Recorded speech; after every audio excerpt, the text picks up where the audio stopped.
If you hide a $100 bill under your mattress, in 30 years, that same money would probably buy you only half the groceries it does now.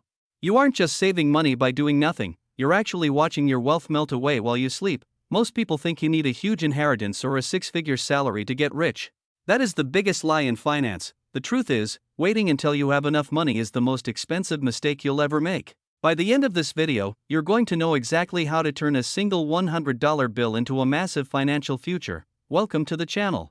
This is where we break down the money rules the school system totally forgot to mention. I'm happy you're here because today we're keeping things simple, fast, and actually useful. We're hitting the 3 pillars of small-scale investing. First, the magic multiplier that turns $100 into thousands. Second, I'll show you the exact set and forget spots to put your cash. And third, we'll fix those invisible fees that are currently stealing your lunch money. If you're ready to stop working for money and start making your money work for you, please hit that subscribe button and like button. We drop new tips every week to help you level up. Let's kick things off with the most powerful force in the world, compound interest. It sounds boring, but it's really just your money having babies. And then those babies having babies of their own. Check out these two friends, Sam and Alex. Sam starts putting away just $100 a month at age 20. By age 60, that $48,000 investment has grown into over $520,000. Then you have Alex. Alex waits until age 30 to start, but tries to catch up by putting in $200 a month. Even though Alex puts in way more actual cash,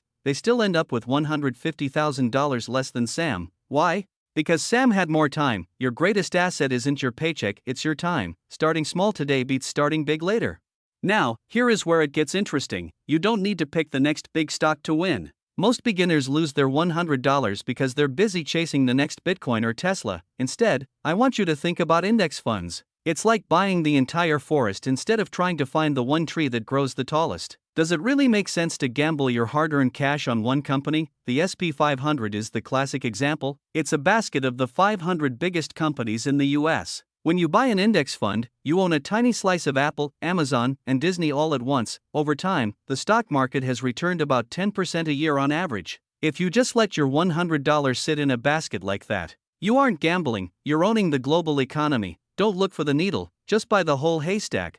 This one actually surprised me when I started. See, I used to think I couldn't buy shares of big tech companies because I didn't have $3,000 laying around. I felt like the door was locked and I didn't have the key. But now, we have fractional shares. It's like a pizza. You don't need to buy the whole pizza to enjoy the taste. You can just buy one pepperoni's worth for a couple of bucks. Most apps now let you buy slices of companies for as little as $1. This means your $100 can be spread across 50 different world-class companies instantly. This totally kills the excuse that you don't have enough money to start. So, what's the secret sauce that separates people who build wealth from those who stay broke? It's automation. If you have to choose to invest every month, eventually you're going to choose to buy new shoes or a fancy dinner instead. The wealthy version of you makes the decision once and then forgets it. You need to set up an automatic transfer of $25 a week or $100 a month from your bank to your brokerage. Think of it like a Netflix subscription. You don't miss the money because you never even see it in your checking account. If you invested just $5 a day, the price of a coffee starting at age 22,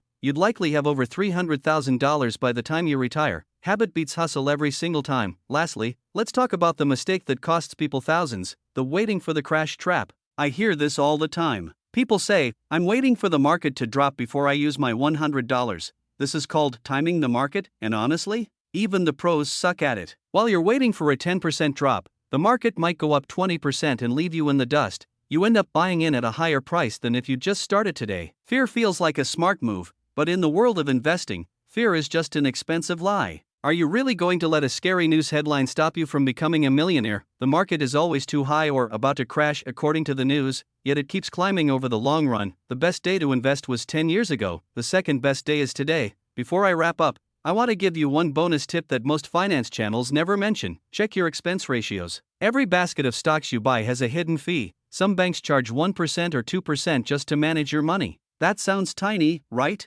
It's not. Over 30 years, a 2% fee can eat up nearly 40% of your total wealth. Look for low-cost ETFs. You want fees that are 0.1% or lower. Keeping your costs low is the only guaranteed way to keep more money in your pocket. We covered a lot today, so let's keep it simple. First, start now because time is your superpower. Second, don't gamble on single stocks. Buy the whole market with index funds. And third, automate your $100 so you don't have to think about it. Investing isn't about being a math genius. It's about starting small and the patience to maintain it. Wealth isn't a place you arrive at, it's just a series of small habits you start today. If this video helped you, hit that subscribe button right now. I post new money tips every week that your school never taught you. And drop a comment below telling me which tip you're going to use first.